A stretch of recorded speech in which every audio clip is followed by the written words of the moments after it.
নতুন রিন যার প্রোসিএস টেকনোলজি গভীর থেকে পরিষ্কার করে পাউডার নতুনের মতো উজ্জ্বল। কি নিয়ে কথা হচ্ছে?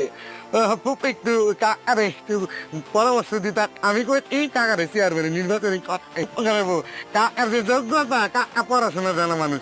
শুধু শুধু ঝামেলা নেওয়ার কি দরকার? আমি তো একাই আসতে পারবো, তাই না? হ্যাঁ, তুমি একা আসতে পারবা, কিন্তু আমি প্রতিদিন তোমাকে দিয়ে আসবো, প্রতিদিন তোমাকে নিয়ে আসবো। নিজের হাতে রান্না খেয়ে বলো স্বাদ কেমন। বেশ, আজকে যা আসছে যা ধর ধর ধর আমাকে ধর ধর ধর ধর ধর। চল নাও। ও আমি বন্ধ করতে একসাথে এই যে এই কে আছে আমি ছাড়া? আমি ছাড়া কে আছে তোমার? মেহেরিন। আমি প্রথম দিন অফিসে যাবো এই জন্য দোয়া করে দিতে বলছি। দোয়াই তো দিচ্ছি। নাক গড়ানো যাবে না, ছোট ছোট ব্যাপারগুলোকে আর প্রায়োরিটি দেওয়া যাবে না। আর জীবনের ভুলগুলো? জীবনে যত ভুল করেছিলাম এরা,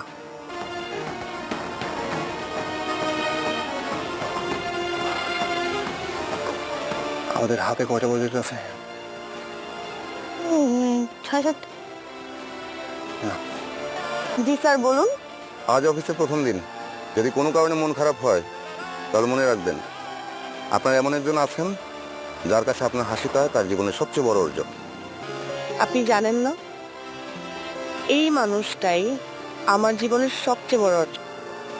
তুই একটা কাজ কর, কয়েকদিনের জন্য একটু দেশের বাইরে থেকে কোথাও ঘুরে আয়।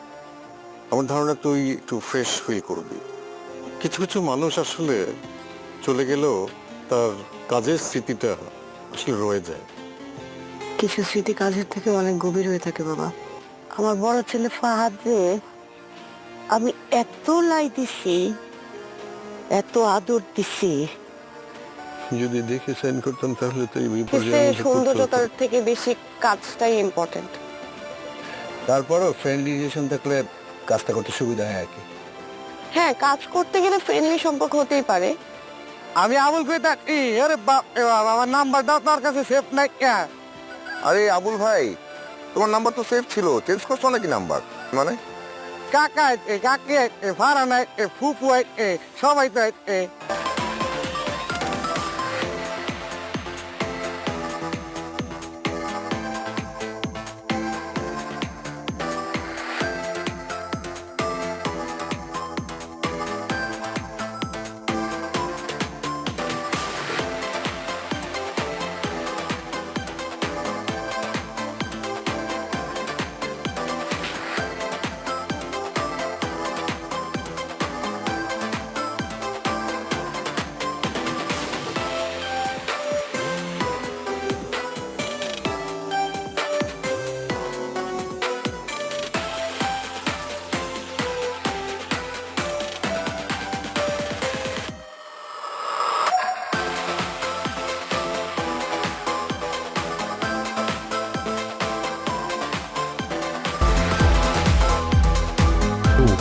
আমার মেয়ে কেয়ারিং।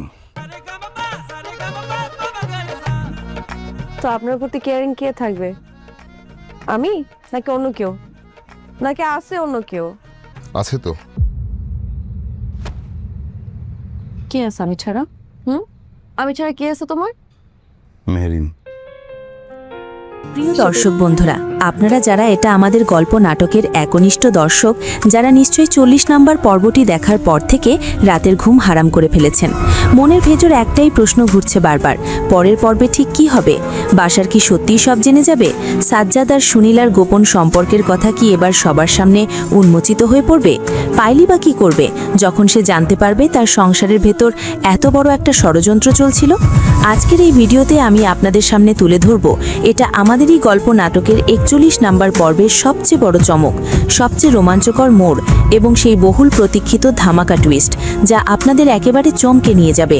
কিন্তু বন্ধুরা, একটা কথা আগেই বলে নিচ্ছি, এই ভিডিওটি 1 সেকেন্ডের জন্য স্কিপ করবেন না, কারণ ভিডিওটি একেবারে মাঝখানে এবং শেষে এমন কিছু তথ্য আছে যা আপনি মিস করলে পুরো গল্পের সবচেয়ে বড় ধামাকাটাই আপনার কাছে সম্পূর্ণ অসম্পূর্ণ থেকে যাবে। তাহলে চলুন একদমই শুরু করা যাক। প্রিয় বন্ধুরা, গত পর্বে আমরা দেখেছিলাম, সেটা একটু মনে করিয়ে দিই।